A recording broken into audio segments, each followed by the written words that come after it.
Hello everybody, welcome along to the Rangers Rabble. I just literally had a coughing fit before I started, so that's always good. Hello, welcome along. Thank you for joining us.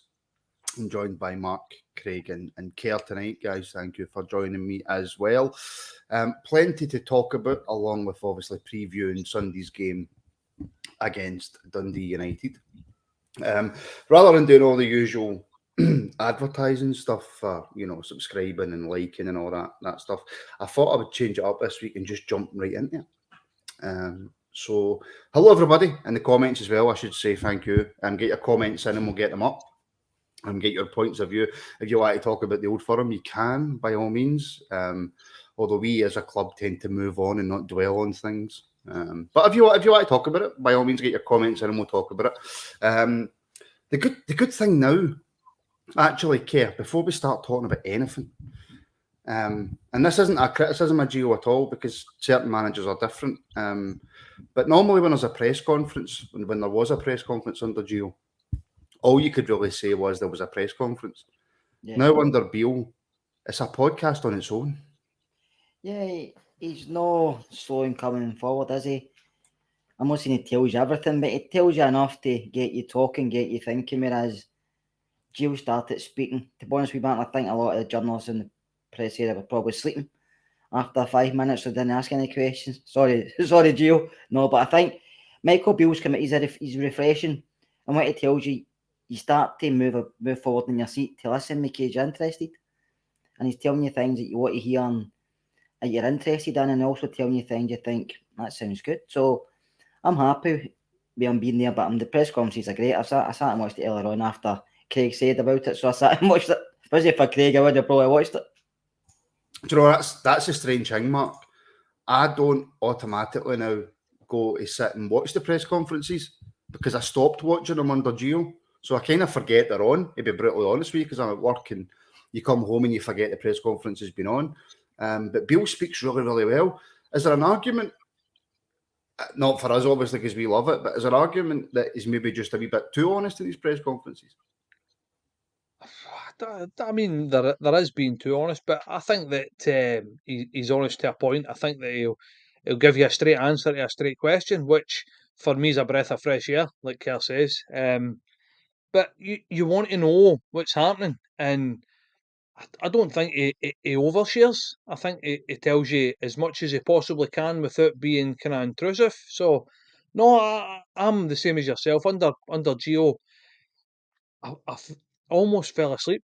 It was see that way where you started his press conference, and like 3 minutes in, you started looking at your phone and stuff, and you missed stuff that he was saying. But it was just the same. You could have just reran the previous press conference and the previous one, because everything he said was similar or the same, or as I said, a wee bit kind of over trained. I think is probably the right thing to say about it. Yeah, maybe he just kept his cards close to his chest. And listen, there's nothing wrong with that. It's just frustrating the supporters, I suppose. One of the big things I took for it, Craig, right now, I'm obviously probably reading far too much into it, but he was asked about Helander. Now, there's been rumours going about that Filip Helander's contract's going to be terminated or mutually terminated, but he'll be leaving the club, etc. I've put a couple of rumours on Twitter, and I've got some feedback that, whatever you put on Twitter's gospel and it's just simply a rumour. But the manager was asked about him, and he was specifically asked if, the rumours are true. We're hearing rumours that Helander's going to be leaving the club, etc. Can you give us an update or whatever? And he never answered that specific question. He just spoke about Helander. So I don't know if that says that there is some truth in it or there isn't some truth in it. But what we do know is that Helander's injuries have been horrendous. And would you be surprised if Rangers were to go down that route? No, I wouldn't be surprised. I think Beale's kind of in a sticky situation because he can't really come out and go, yeah, we are releasing him. He's out the door on Friday. So if he's got to keep his cards close to his chest on that one. It was interesting that he answered the question without really answering the question. He sort of skated around it a little bit and talked about how good a player Helander is and when he's fit and his injury problems. Personally, I don't think we'll see him in a Rangers shirt again. I think we'll be very lucky if he plays another game this season. Obviously, he's out of contract in the summer, so maybe it is best for both parties. If he was going to be in any position to be making a comeback, surely we'd have heard about it by now. It's been almost a year, probably if not more than a year that he's been out. Yeah, I'll be very surprised if we saw him again, and half expect him to then just leave. If he doesn't leave sooner, definitely leave at the end of his contract. Well, see, that's the thing here. When you've got a manager who does say so much in a press conference, when he doesn't just come outright and answer a question yes or no, you maybe start to read too much into it, because there's every possibility that Rangers have got no intention of releasing Helander, that he's there for the long haul, and that hopefully he gets over his injury problem soon. But because the manager hasn't come out and says, no, that's a load of nonsense, you start to read into it, don't you? You do. And he just said, hopefully after he gets back fit, he has no more injuries. So if he does, that's a plus. But it also means if he does, then he might be away. But he can't keep, you don't know what's around the corner, so he has to keep his options open. He doesn't want to say he's here for a long time, because we don't want that either. So I think he's just going to have to take it day by day, Martin. So he doesn't want to come out and say, and he just answer the question with maybe a few different answers we put on ourselves. Yeah, and somebody in the comments, I can't find it now, Mark, has said that, Helander's on a lot of money at Rangers and they need him off the wage bill. Now, I've never really understood this argument, right? Because in order for us to get Helander off the wage bill, we have to pay him off. So it's kind of counterproductive in a way, is it not? Yeah, that's, for me, I understand. Unless you can do a deal where he takes 50% of what he's got left of his wages, then that's never really going to be the case. Getting him off his wage bill usually means compensation. You need to pay the rest of his contract up. So it's a bit of a sore one. I think that we can all admit that Helander is a really good defender. See, when he's fit, he's a very, very good defender. And I think a lot of us at one point would have said he was the best defender at the club. Unfortunate he's had injuries, but I mean, I think his track record on injuries is not great either. So I think that whether it be sooner or at the end of the season, I think he's going to go. I think it's inevitable. I think that it's a shame, as I said, because I think he's a great defender, and we'll always remember him scoring against Celtic. So it goes with best wishes, but just a shame, as I said. I feel sorry for the boy, because he is a good defender. He never really ever had pace to lose as well, so injury's not going to affect him that way. But he's just, I think it's just time that he maybe needs a fresh challenge, and hopefully he can get himself fit and back playing football again. But I don't think it'll be at Rangers. Probably not, which is such a shame, because he is, like you say, Mark, he's a top quality defender, and not all defenders need pace to be good. And he certainly was a cracking defender. Listen, I hope that the injuries clear up and we do see him in a Rangers shirt again. It's just obviously at the moment doesn't look very likely. Channel member James Dalrymple has also put in a $4.49 super chat. Thank you very much, James. Just asked this on another podcast: should we release Nnamdi Ofoborh? Kerr, we've spoke about this before. For me personally, and maybe because I'm not a businessman, right? I'm not business savvy or anything, right? I'm a big softie, as you all know. For me personally, it would be a no, because I think we've got a duty of care to look after him and make sure he's okay. But James has asked the question. So should Rangers release Ofoborh? No, I agree with you. And also, all these contracts have got insurance tied in with them. So if I have maybe any issues like that, some of the wages are getting paid through insurance companies. So, but even if it's not, I still wouldn't release them. I think we've got a duty of care to try and help the lad get back to some sort of way. Can he play? Can he not? I know Michael said that he's back training, but he's not doing anything more than that. So until they get more reports for different specialists, because they just want one doctor, they wanted a few different doctors. So no, I agree with you, Martin. I think they should keep him at the moment. Yeah, listen, it's really difficult, Craig, because he's obviously he's never played a single minute, but it's because of health issues that the club obviously don't want to go into, and that's their right. That's Nnamdi's right as well. It's his own personal health issues, but I just don't think it would be good practice from a football club point of view, from from a business point of view, it's good practice because you're paying somebody for not doing anything. But from a human point of view, I think as a club, it would look really bad if we just released him. Yeah, I'm with you and Kerr. I mean, we do have a duty of care for the lad. It's not his fault that he's got this condition. Obviously, it was picked up after he'd signed. I mean, we don't know that he's. I mean, there was talk a while back that he was doing stuff with the youth team and sort of helping the younger lads. So, for all we know, he is doing stuff around the club. And I think even if not, it's good. It's good business practice, good PR. It would be very bad PR for the club if they were to release somebody who's not able to play through no fault of their own. It'd just be this for me. I class it just the same as someone who's injured. Like you wouldn't release a player just because they're injured. You sort of have a duty of care to that player, duty of care to that employee more than anything. So yeah, I wouldn't be looking to release the lad. If he can't play anymore, then so be it. But at least look to have some sort of role at the club for him. Yeah, I completely agree. Channel legend John Batchelor, and also channel member, 449 super chat with that iconic picture that I think everybody just loves. I know Ross Clark's a big fan. I was just looking through. Right, okay, Curry's. Why do we have a duty of care? He is not even more the Gers. No other business would accept an employee that was just hired to have a duty of care. Sorry, I disagree. Mark, people are going to agree and disagree. That's what's so great about football. And that's why we love football. But to Curry's point now, why do we have a duty of care? Well, put it this way: see if just take it as normal work. If you're working and you're going to sick and you can't work, legally they can't pay you off. So if we're going to go down that route, duty of care and stuff like that, if you forget duty of care, they can't. It's against working time law that you can't pay somebody off if they're on the sick. So that answers your question straight away. Duty of care for me, definitely think there is a duty of care. He's signed in good faith. We've signed him in good faith. He's got a contract there.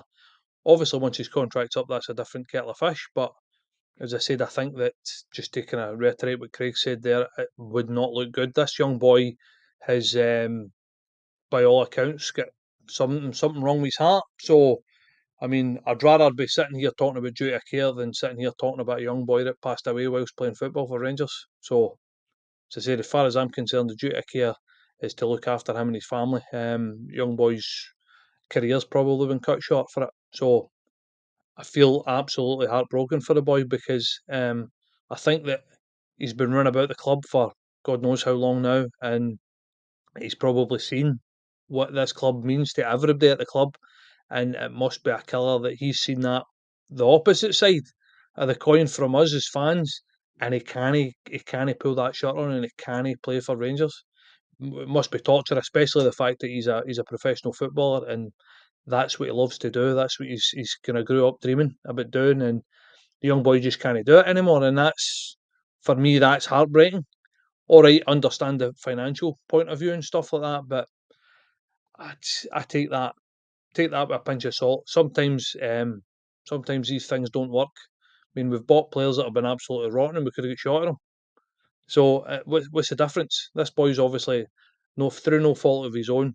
He's not well. He's not well enough to play. So as I said, I think we should, Rangers as a family, as a club and a family club, we should be looking after this boy. Simple as that. Yeah, I agree. Curry's come back with, you need to be employed for some time before you're covered by law. He had this problem before he was hired. I do feel sorry for him, but reality is a bitch. So everybody's got their own opinion. Fair enough, Curry. I disagree with you, but hey, I would love to know, since I started this podcast, how often me and Curry have agreed, and I guarantee you it's not much. He seems to disagree with everything I say. James Dalrymple, again, another 449 super chat. Thank you very much. My thinking is he taking a spot that we really need? I hope he's well soon. Well, he's not taking a spot anywhere. Let's be honest. He's not even in anybody's thoughts because he can't play. So I don't think he's taking anybody's spot anywhere. But James, again, thank you. That's twice. So thank you very, very much for the super chats. Kerr, I'm struggling. I don't know what's happened to me. The hinge. Oh, listen, don't even get me started. I said something on the reaction, and some people took offence to it who weren't of a Rangers persuasion. So I'm trying to be nice tonight because I'm a nice guy, Keir. So, Keep telling yourself that, man. Yeah, no comment. No comment. Before we get into the rest of the manager's press conference, Keir, I think actually we should maybe reflect a bit before we start talking about transfers, etc., etc. I think we should maybe reflect a wee bit because we've had an Old Firm. Yeah. We've had a few games against other teams in the league. There's 5 games now, 4 wins and a draw. Let's reflect a wee bit on how the manager's done since he came in. Look, he had a massive job on from what Gio left him, whether that was Gio's fault, the player's fault, it doesn't matter. The manager's in now. What have you made a Michael Beale start as Rangers manager? It's a lot better than I expected, considering how we were playing, but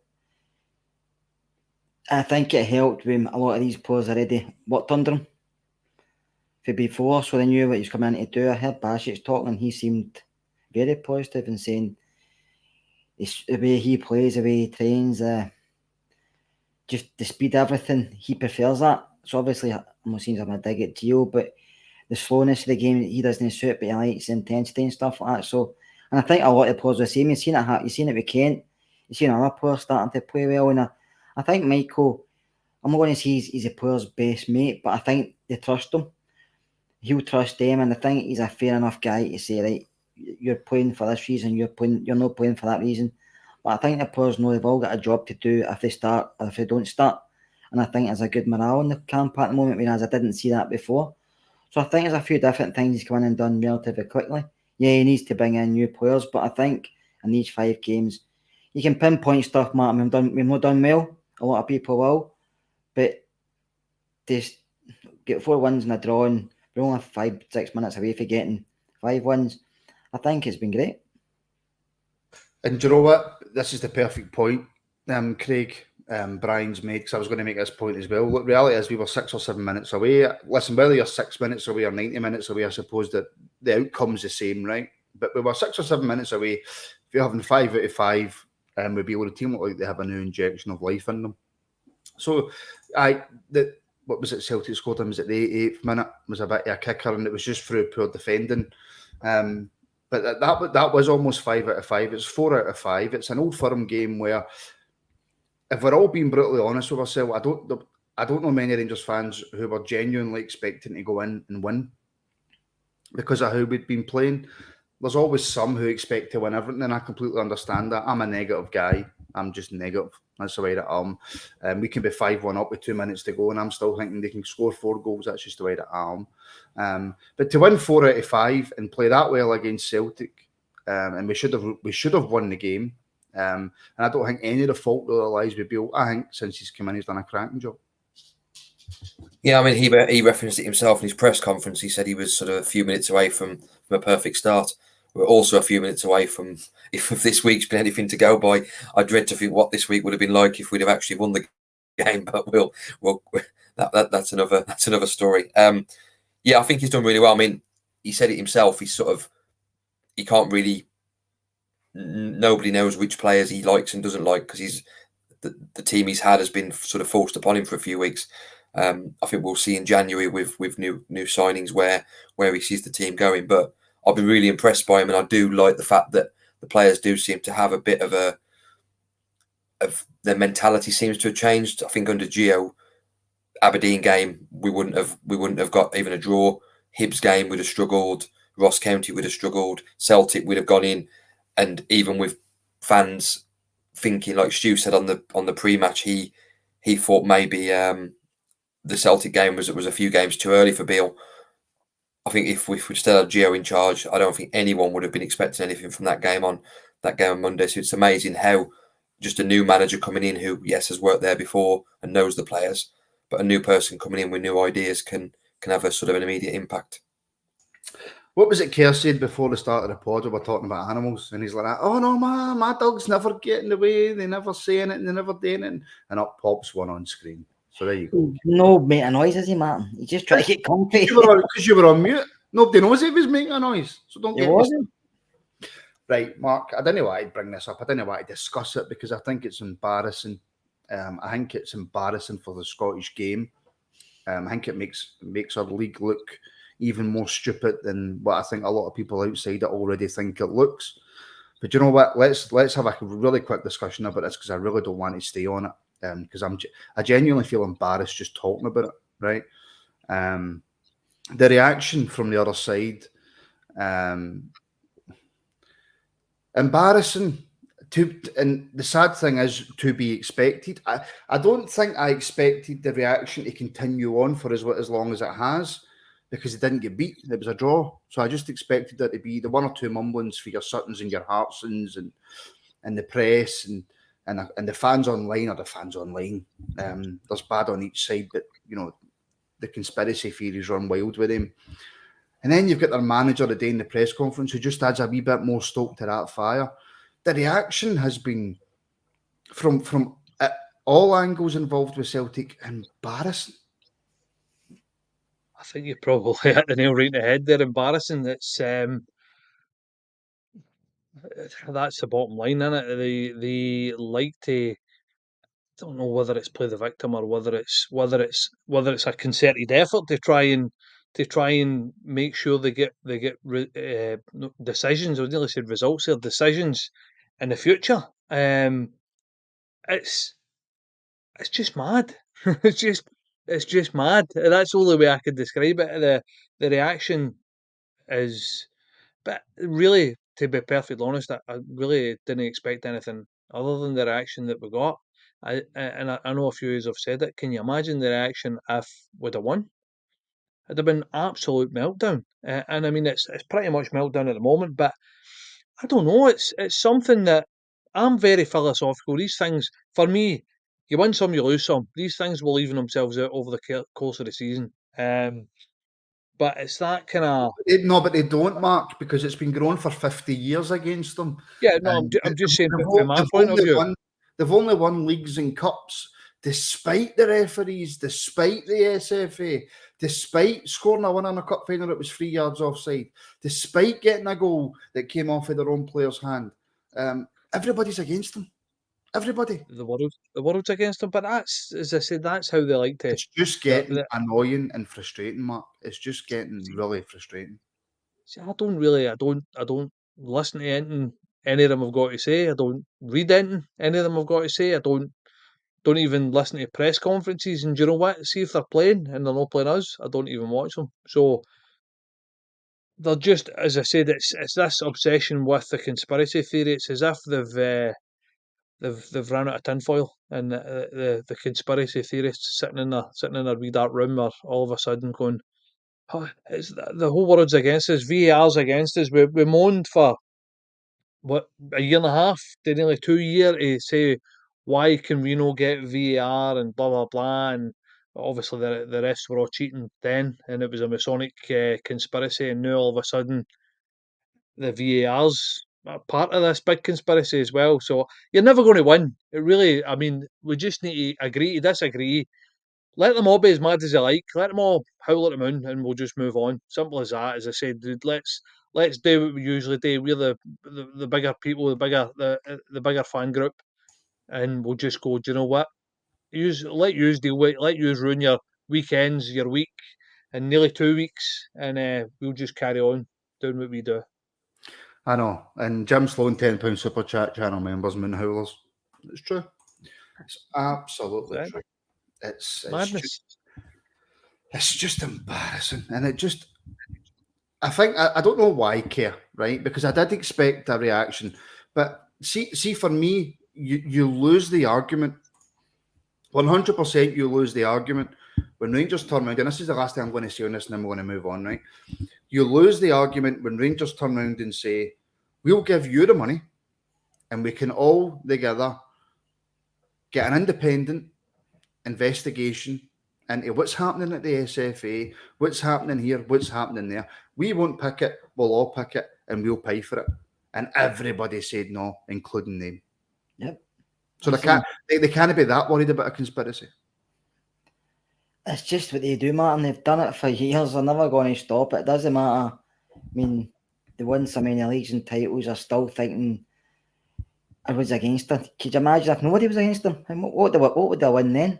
Not much more, to be honest with you. But listen, like I said to you earlier on before we came on, their fans say it every week, which you expect. The man and just started getting involved because once you walk through the gates of Celtic Park, whatever you want to call it, they change. The mentality changes. They go there. When I first seen him going there, your first press conference, I thought he's actually quite a decent bloke. He sounds it, but now he's coming out with the tinfoil stuff, as Craig says, and it's like you're trying to say you don't blame the refs, but you're actually blaming the refs, and then they want to question what allegiance the refs are, and then it'll be different things like religion and blah blah blah.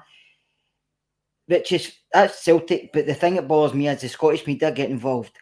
Riddle Clyde gets involved. I don't get some listeners, and they all jump in the same bandwagon. It's like, why? Because you would actually think, listen, the penalty decision, like I say, is to use. I was shouting for a penalty if it was up the other end. It's just because now played football. That was a penalty. Yeah. See, even if it was a penalty, right? Which Yeah. I don't think it was, right?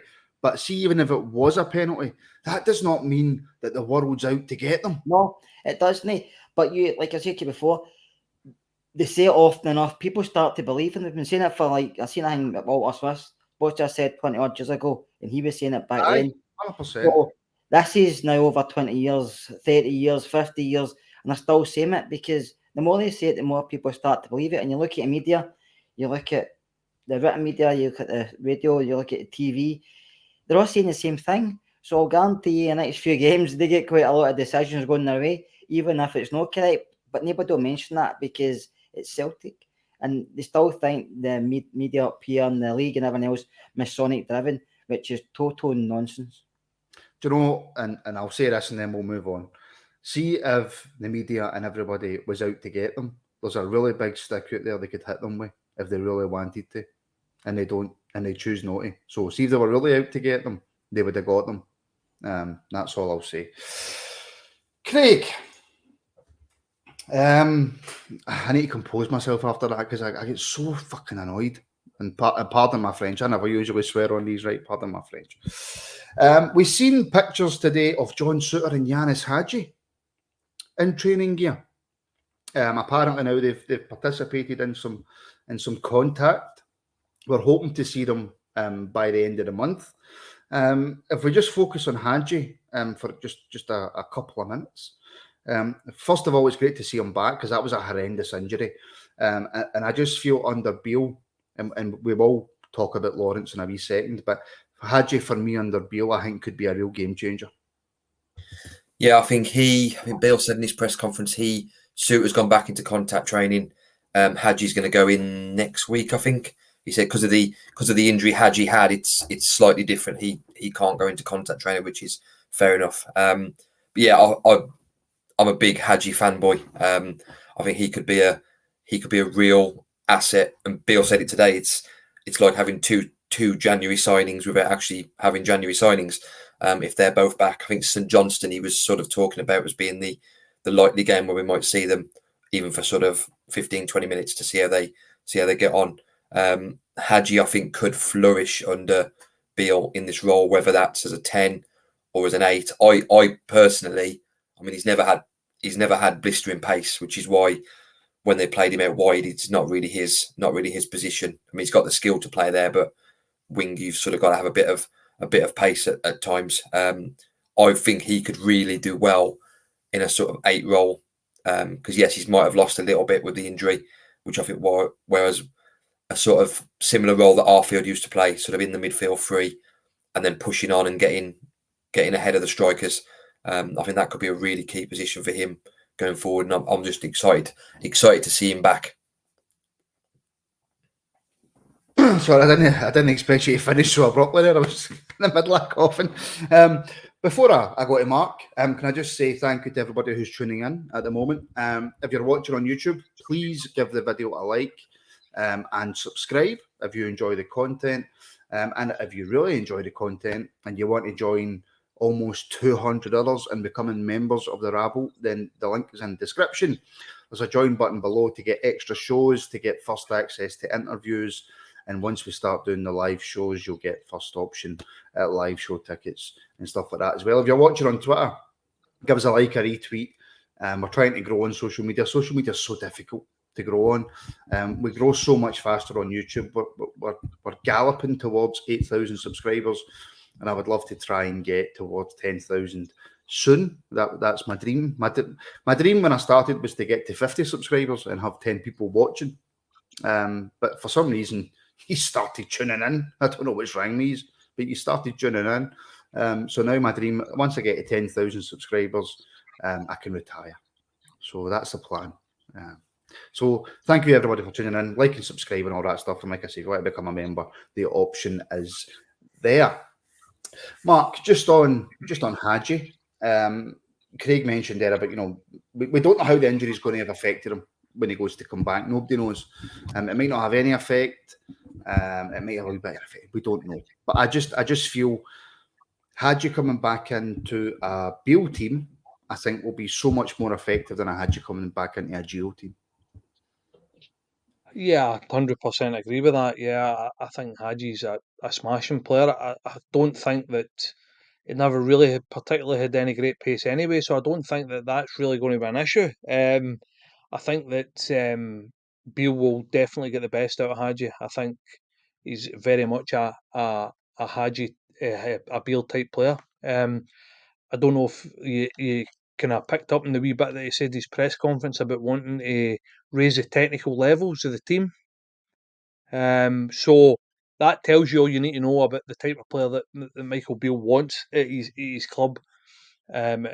And for me, Hadji's probably technically the best player at the club. I think phenomenal. I've watched this boy and I still don't know whether he's left-footed or right-footed. You're talking about a young boy here that can take corners left-footed or right-footed.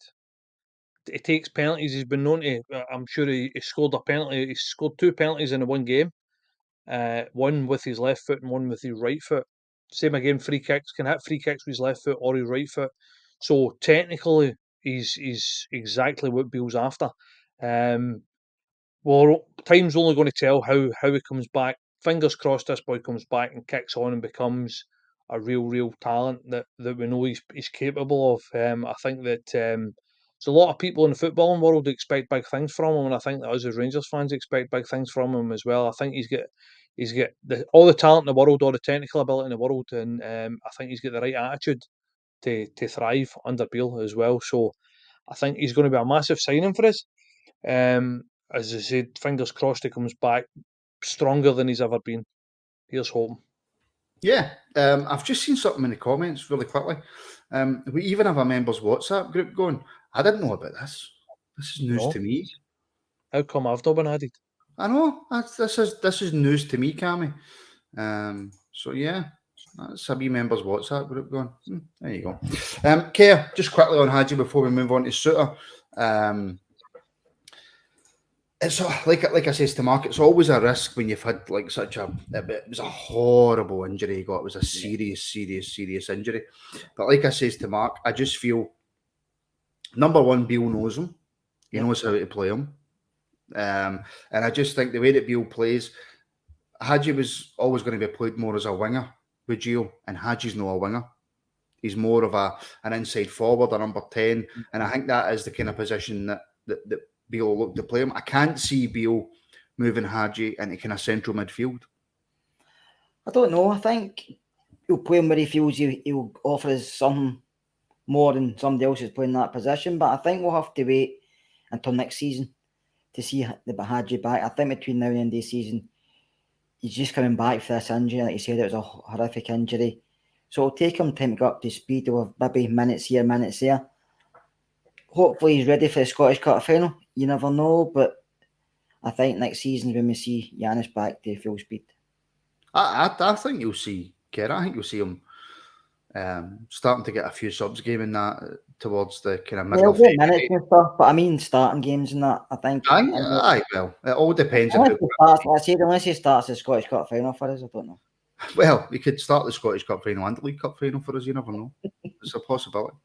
Kerr, John Suter back a wee bit further along than Hadji. It would be great to get John back. It would be lovely to feel confident that you're going to see John play X amount of games and there's going to be no injuries and he's going to get through it absolutely fine. because I think when John's fully fit, when he's match fit, I think he's a really, really cracking. I think he's a brilliant defender. I think he's really, really good. He's good with the ball at his feet. He's very good defensively. There's just always that worry that it's going to be 2 games and then he's away for 6 months. John, like you said, John's a very good defender, very good football in general. He's just Hearts were gutted he left. If you ask him, he's probably gutted he left. He's just been unfortunate. He's came to us. His first game wasn't great, and then he got injury and he's been set back. But he's another one. We've got Connor back, we've got Penn Davis here, so there's no point. We've got Leon King, so we don't have to rush him either. He can take his time getting back up to speed. But once you want to see a fit John Suter, because it makes our squad stronger. So it does, and we've got competition for places, but we don't want to rush any two of them back, Martin, to be honest with you, because we don't want to set any of them back because they can offer us a lot when they're fit. So we don't want to rush the two of them. But no, I'm happy when John's fit, if he starts or if he plays once he's fully fit, doesn't bother me because I think John's a really good player. But I would take my time with the two of them. But it's good to see them back up, back getting fitness, and even on the bench is a big boost. Yeah, it's a massive, massive boost. Right, Craig, let's get on to the meat of the press conference, shall we? According to the manager, he spoke to 3 players face to face because he wants to speak to players face to face before he signs them.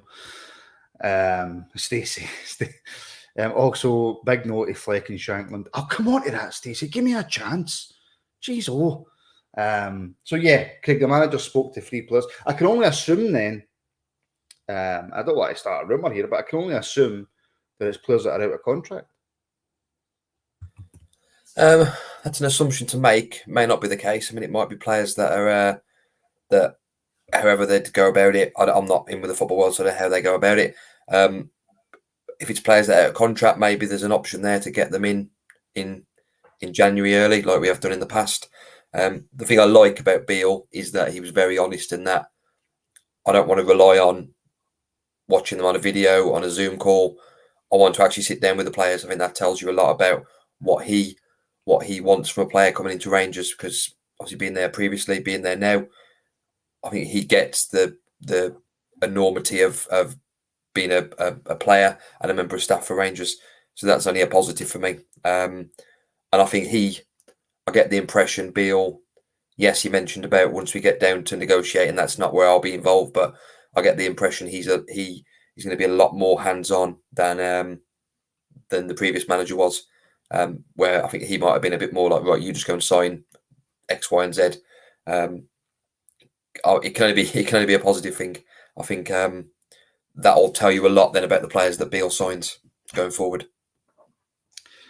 Well, Mark, the only possibility of him speaking to a player face to face is a player who is not contracted to a football club, because I'm pretty sure it's illegal to speak to somebody who's contracted to a football club, is it not?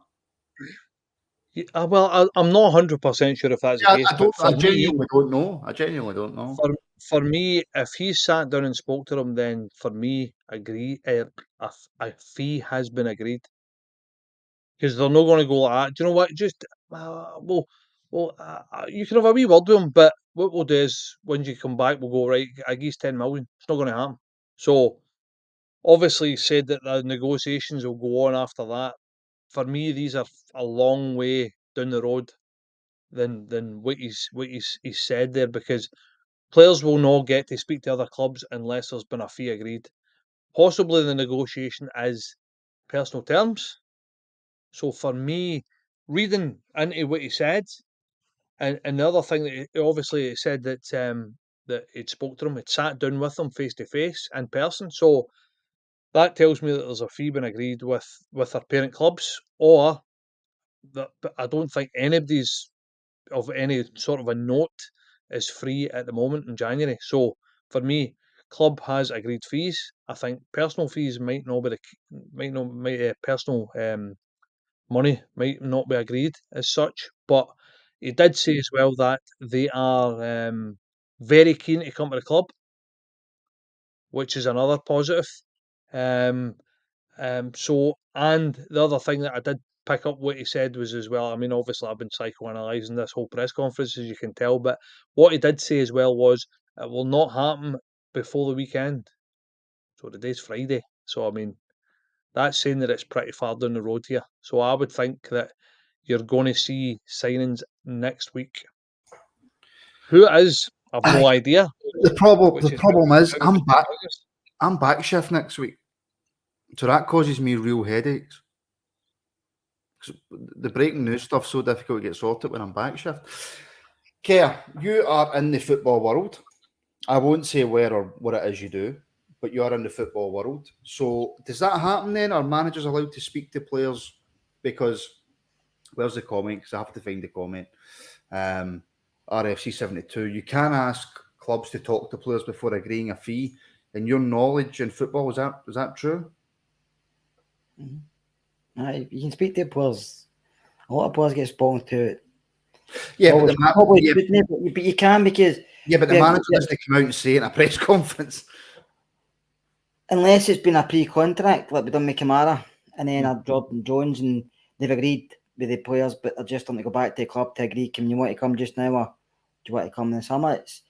But there's ways around it, Martin, with clubs do it, but he's come out and said, the three players, if Lamar's been looking at the press conference and in-depthly, what I say, really in-depth, he said the three players, he spoke about projects, and he spoke about maybe signing a player that the fans might think, oh, so it's maybe somebody he's looking at and he thinks he can get the best out of him, maybe as whereas just now hasn't. Do you know that way? Because it all depends on money and wages, and there's going to be players out there want to come to Rangers. I mean, every club at this moment in time in the UK, all over the world, a football club are getting contacted with agents. This is where agents make their money. Do you want to get my player? I'll get your club here and get a club here. And so the three names, it could be anybody. But is it going to be for Britain? Are they going to be for abroad? I'm not 100% sure, but there's been quite a few names linked, and some people are agreeing with, some people aren't, according to Martin's rumours. My rumours? It's not my rumours. But no, if he spoke to them, it doesn't mean a lot. It means he might come away and think, they're not for me. I might come away and think, that boy will do me. Because like you said, when he speaks down to sit with somebody, he already knows their football side. That's a personality he wants to get to know and stuff away for football. And the ones where you can find a lot of that out in social media nowadays, but face to face, is looking somebody in the eye can help you a lot as well. But Kerr, it's also encouraging that he said, look, there will be signings in this window. But it was strange for me because 1 week he came out and he said that we should only be looking to bring in first team players now. We don't need any more squad players. But like you say, he also mentioned today about projects. Yeah. So what is it? Is it first team players we're only going to sign? Or I think it will be first team players. He said no loans, didn't he? But then he said at the moment or something like that after he said no loans. Obviously depends if he can get who he wants. You know yourself, you might go to somebody, right, and get a contract with somebody, but somebody else could come in at the very last second, offer more money, and gazump me. So until they sign in a dotted line, I know your player. But it'll be interesting to see what it is. And he knows that we need players. I don't think 3's enough, but I think if we can get 3 in January, it will help us move forward. But it does say whoever he brings in are going to be here for maybe 2-3 seasons. January's tough. It is. January's really, really tough. Very tough. So Craig, let's talk about a couple of players that have been mentioned through other sources and through Twitter, etc., etc., etc. I put one on Twitter, and every time I check my phone, it came up the wee 20 plus in the notifications. And most of it was not positive. John Fleck, obviously previously of this parish, apparently had a really, really bad injury. But could John Fleck do a job? Would he be, if Rangers were interested in John Fleck, would he be regarded for you as somebody who walks straight into that first team?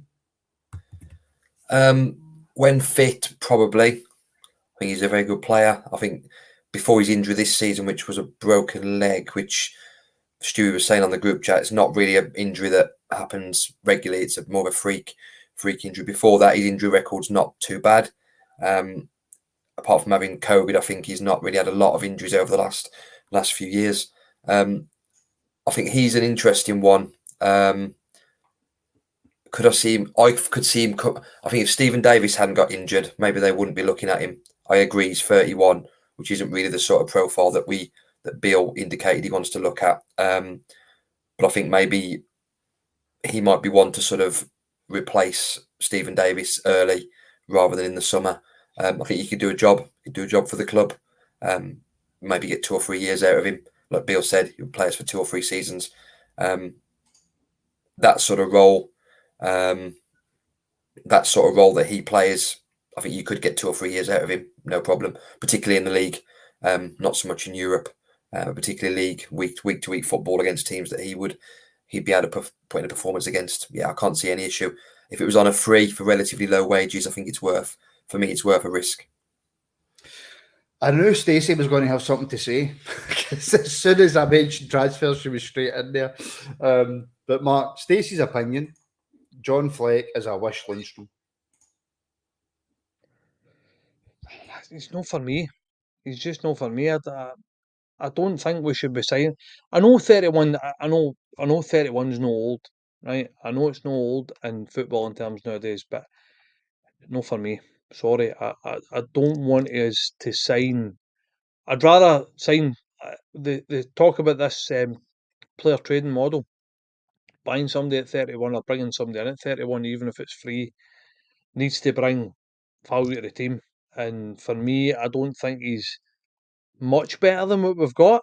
And at that age, there's no any profit for selling him on.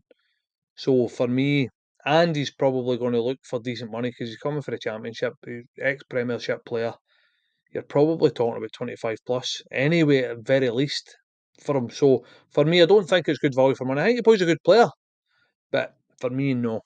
I'm sorry, it's not a signing I would like to make. I think there's more exciting signings out there, and I think there's better value for money signings out there as well. Well, I went to Blackpool with him when we were Waynes, so I vote Fleck in. That's all I'm saying. Okay, the other man that's been mentioned is, of course, Lawrence Shankland. It's a strange one for me. I don't know if it's the old, snobbery of us Rangers supporters. There's just something that says to me that, and I don't know why, and you can tell me if I'm wrong, but I just don't think he's good enough. Lawrence is, when he was younger, he was Rangers daft. Remember him at St Mirren, Morton, Queen's Park. He's always scored goals. He's still scoring goals at this moment in time. If he was a free, you would take him because he wouldn't command a good wage. But I don't know if I don't know. I think we had chances a couple of times to take him on. I mean, never did, and we should have, because being a free player who's not going to cost a lot of money, or be on a lot of wages, sorry, it's a no-win. It's a win-win, because even if he scores 10, 15 goals, which is probably up there with Morelos, probably better Morelos at the moment, it's not going to cost you much, but Hearts are going to want a few ball for him because they don't have another Scottish club. So, and I don't know how much Michael Beale's got to spend, but I don't know if somebody's saying 3 million in the comments, and I don't know if I would spend 3 million on Lawrence Shankland. Even though I do rate him, I have to say, but I don't know if I would spend 3 million on him.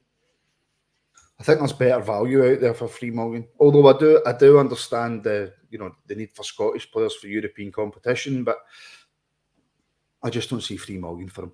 I really don't see it. Right, okay, Kerr, I'll come straight back to you. Dundee United on Sunday.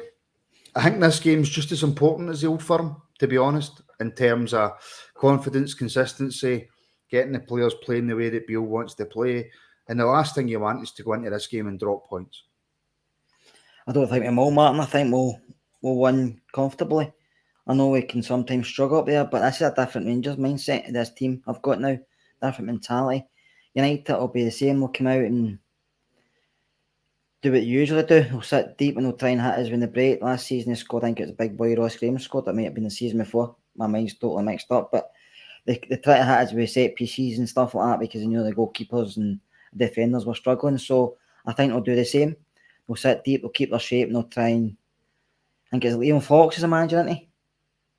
So I think he'll have his team well drilled, and obviously with the players they've got some experience there. And Dundee United will do it. They've had a slight bit of form, So it will be a tough game, but I think the Rangers, the way we're playing just now, the way we're attacking and scoring goals, and with Davis and Golson looking more settled at the back, I think we'll win on Sunday. I'm not saying it'll be comfortable, but I think it'll be probably one of the easiest games I've had up there for a while. See, I'm not 100% sure, Craig, right? I think we'll win. But if I'm just looking at Dundee United's last 3 games, they beat St Johnstone away 1-0. They beat Ross County at home 3-0, albeit Ross County had a man sent off, and they drew 2 each with Hearts. Tannadice has always been a kind of... We tend to win there more often than not, but it's never really easy. I think it's only difficult if the Rangers players allow it to be difficult. If they go out and play their game, win their personal battles, then we should win the game comfortably.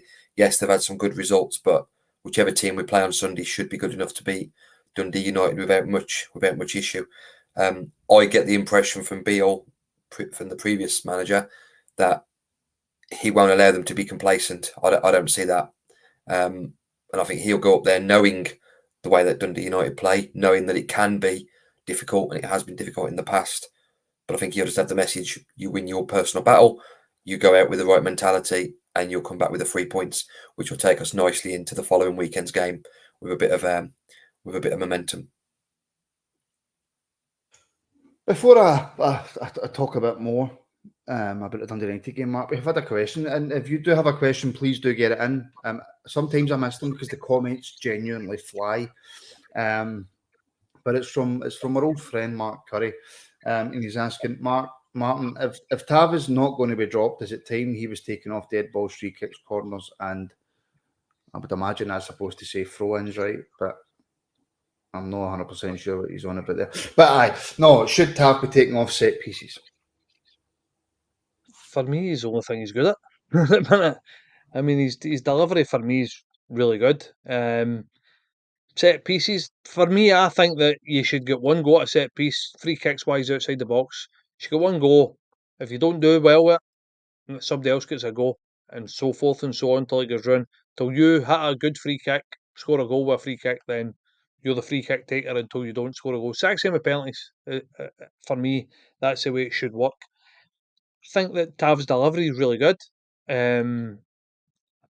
Corners wise and stuff like that. Yeah, I would keep him. Who else is better apart from Bonner? Who else is better at set pieces than Tav? So for me, I would keep him on. At least keep him on the set pieces. As I said, at the moment, that's kind of the only thing he's good at. Can he run at the minute for some reason? Who knows? And he's never really been good at defending. So the only thing he's got left, set pieces. Why are we taking him off him? Do you expect Market to be a much changed team for last Monday? I really don't. I think that he'll rotate a couple of players through necessity. I think that through listening to what he says, everybody pretty much in the team's carrying something. Everybody's it's like a walking wounded, isn't it? So I think that there might be a wee bit of rotation. I think that the fact that we've played on Monday and now we're playing on Sunday rather than having a midweek game maybe help as well. So I don't see it being a million miles away from where we are. I would like to see Cholak getting a bit of time, whether he starts or not. I mean, he did kind of mention Alfie as well in his press conference, saying that a lot of other players wouldn't be starting and wouldn't be playing. So that says to me that obviously Morelos is injured as well, and he's playing through a pain barrier, which fair play to him because he gets a lot of stick to boys. So that endears me a wee bit more to him. But for me, if Cholak's fit, I would start Cholak. I know that he's obviously not kicked a ball for a wee while, but it's just his finishing in it. I mean, all right, his sharpness and his match fitness and his touching on it might not be great, but boy knows how to finish a ball. He knows how to score goals. So for me, I would stick Cholak in if Morelos is injured. Oh, Douglas McIntyre. Here we go with the Tav pylon as pair. Not in this podcast. He's played through injury and now being stabbed in the back. I'm a big fan of Tav. I just think that there's a lot of things that he does right and there's a lot of things that he does wrong. So I don't think there's any issue with people saying maybe give him a rest or rotate or play him. I think Tav's crucial in what Beale wants to do, and I think for that reason alone, he should be in the team. But there's no pile-on. When did giving your opinion, Care, become a pile-on? That's social media for you, Martin. You say something somebody doesn't like, you can get offended and you're off the Christmas card list. It's just world nowadays, Martin. I agree with you. I think Tav's an easy scapegoat at times. It makes it hard for himself with some of his performances, but I think he's one of these players you're going to realise what he's given us when he's not there. I mean, you can pinpoint the things he does, which is great, but you can look at any player's performance throughout a season, games. You could watch, go to Rangers games and watch every player, and they'll have stuff done they've done right and stuff done they've done wrong. Tav, for some reason, seems to do it when it gets picked up very quickly because it seems to cause his goals. But no, like I said the other night in the pod, I'll stick by him just now. I'll maybe take him out and rest him if he has had an injury. I know he says he hasn't, but I still think he has something, and give Devine a few games. But when you take Tav away, a lot of things go through him. The team know that as well. So it's difficult. I think Michael Beale will stick by him because I think he'll just get him to play through the loss of form. But like he said himself in the press conference, he made a couple of errors, but he put the penalty away. We were all cheering that. So it's kind of 6.5 a dozen with Tav into it. You take the good and the bad. And for somebody that didn't cost us a lot, and he's been there how long? 8 years, is it? 7, 8 years. So he's given us a lot for what he's cost. So I think he's going to be a fullback for maybe this season. Hopefully next season Devine gets more game time. But unless we've got plenty of money to spend, we're not going to replace him.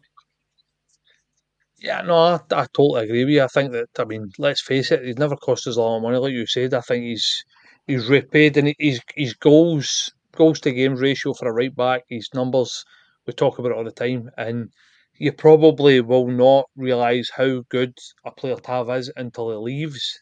And I think that's probably, I know a lot of people give him stick, and I can understand to a point, but I think that sometimes us as Rangers fans need a kind of whipping boy, don't we? We need somebody to give stick to. It's as if let's vent. Who do we pick to vent? Let's pick Tav. So I mean, even Goldson was getting it in the lug until he got injured, and obviously now he's come back. He's Maldini reincarnated. So. You know what I mean? It is well that fickle, and all right, I might be calling it out, but other thing that I've looked at in the comments as well, I'll take to you, Craig. Shankland. There was a wee kind of thing in a press conference. Sorry, Shankland. I'm saying Lawrence. My head's mince. Lawrence. There was a bit in the press conference, Craig, that he's maybe had a wee setback, and it's kind of it was a kind of a double-edged sword because he said it had a setback. Well, sorry, he never said that he had a setback. He said that he felt a bit of discomfort and he was away to see a specialist, and he said that it might extend his period out, and it might not. So you're on mute, Craig. If you take yourself off mute. So I mean, is this kind of them trying to ease us into the fact that he's probably going to be out a wee bit longer now? Yeah, I mean, hopefully that's not the case. I mean, I do like Tom Lawrence, and I think he, before he got injured, was taking a bit of that pressure off Tav with set pieces and corners and free kicks. I think Beale's probably just playing a bit of a best case scenario by saying there might be a delay. Hopefully, there's not. I think similar to what Gio used to do, where he wouldn't really give time frames because he didn't want to put an expectation on a player being back, and then the player wasn't back.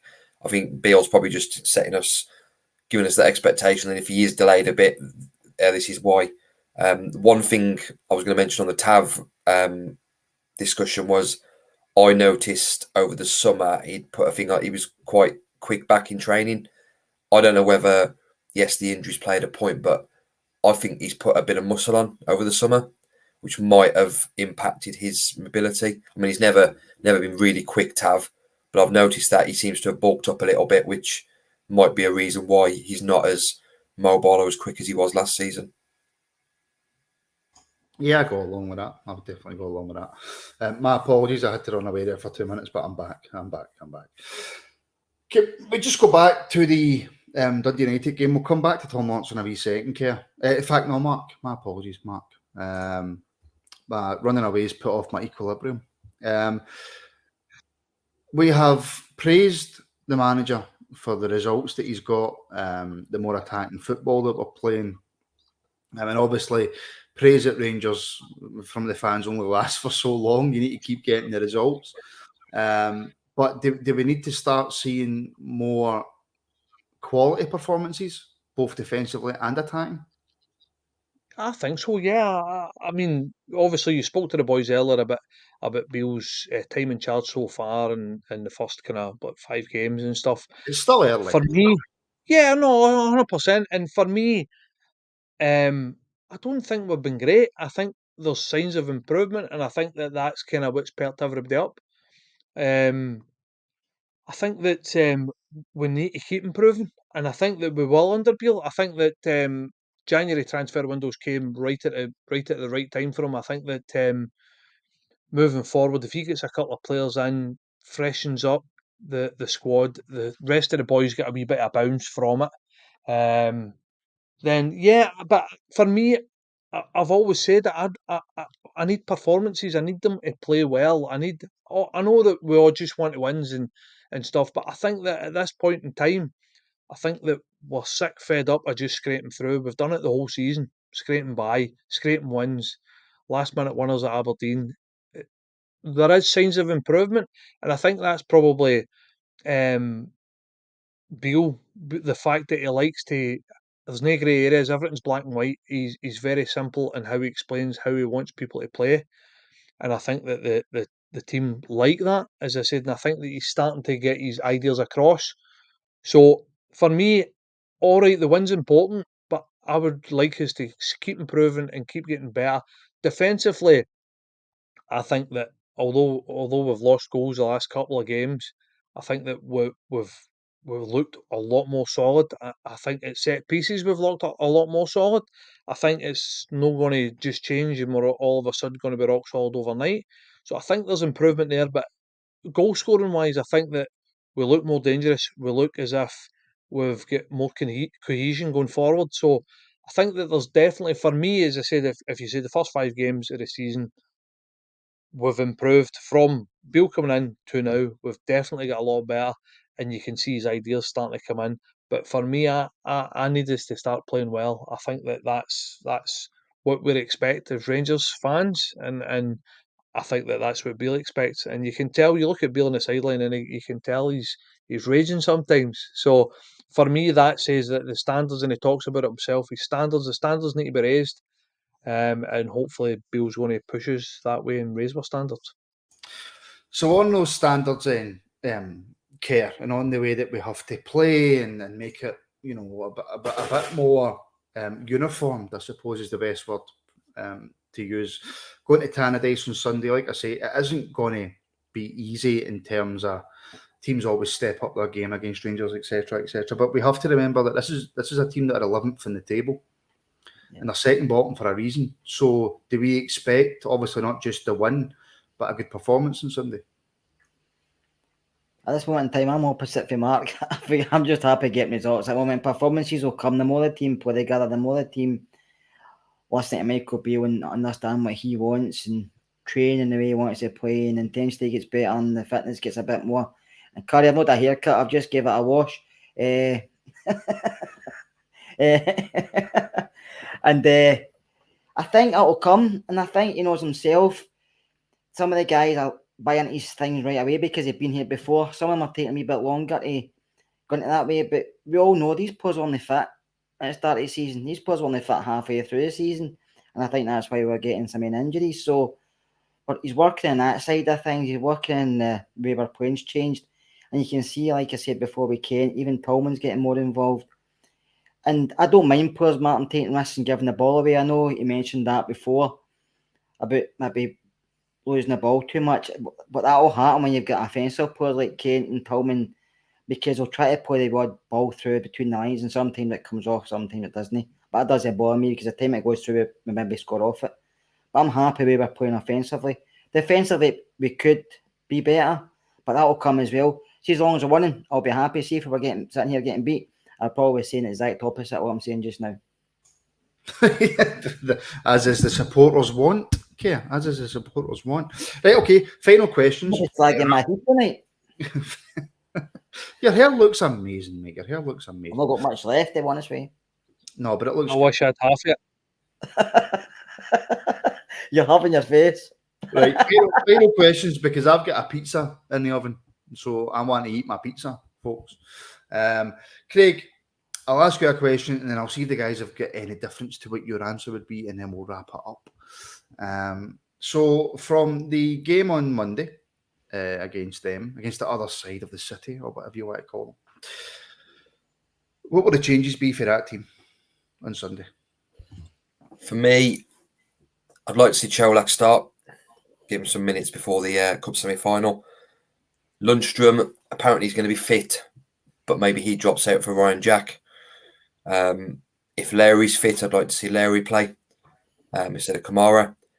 And I'm going to go controversial. I think John McLaughlin will play on Sunday. I think McGregor will get a week off before the Cup semi-final.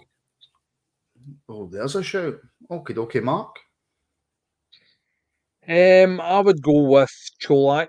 I would like to see him start. I think Sakala deserves a start, so I wouldn't change that. I would change Kent. I think Kent's starting to come back to the old Kent that we know and love. I think Lundstrom will start. I think that supposedly it's a ribs injury, so I think that he did say in his press conference that he said almost a week to kind of recover. So I think he'll start. I'd probably go the same. I would like to see Kamara dropped and Lowry put in there as well. I'd keep Tillman in there. I would probably drop Tav and play Divine. I really would. I know I've just sung his praises and stuff, but I think a young fit boy. I think, to be fair, looking at Tav needs a rest. And I think if you can't rest him against Dundee United, who can you rest him against? So, but apart from that, that would be my only changes. As I said, Cholak to start, Lowry, and probably Divine. Fair enough, Kerr. I love it when Kerr starts talking, he's on mute and he doesn't even realise. That was your fault. You put me on mute. I don't think with many changes. I think he maybe wants to try and get a more settled team. And because you've not got any game midweek, he might not make as many changes as we're thinking. I think Lundstrom will start, but I think Ryan Jack will play instead of Kamara. But I think apart from that, it'll be much lightness. It'll be roughly the same as the Celtic lineup. Unless Morelos has no fact he brings in. I've just got this feeling he prefers Roof over Cholak. I don't know why, but I've just got that wee feeling in my head. I could be totally wrong, button up the wrong tree, but I've just got that feeling. But if Alfie's fit, I think he'll start as well. So I think it'll be roughly the same apart from Jack in for Kamara. I think we forget, because he's so injury prone and he doesn't play a lot of games, I think we forget just how good Roof is as a football player and as a striker. He's phenomenal. It's just a shame that he can't keep himself fit. And I feel for Cholak a bit because, you know, he's been the top striker in the country and then he goes and gets injured. And Morelos isn't fully fit either. And I think if Cholak's fit, I hope Cholak starts, because I think he deserves it. I think he deserves it for what he's done since he came to the club. But we shall wait and see. Anyways, thank you everybody for tuning in. I don't know what that was. It's pawing at something. If you enjoy the show, please do leave a like and make sure you're subscribed. If you're watching on Twitter, you know, follow, like, and retweet, and Facebook as well. Do the same. Give us a wee follow, etc., etc. We will be back at 3:30 on Sunday for build up, and then of course we'll be back with reaction as well, as always. Craig, Mark, Kerr, guys, thank you for joining me. Thank you to everybody in the comments. Thank you to everybody who left a super chat, everybody who left a question. The show is nothing without people watching, so we are very, very grateful that you tune in and watch. So hopefully we'll see everybody watching back at 3:30 on Sunday for the build up, and then back for the reaction as well. So thank you very much for tuning in, and we shall speak to you all very, very soon.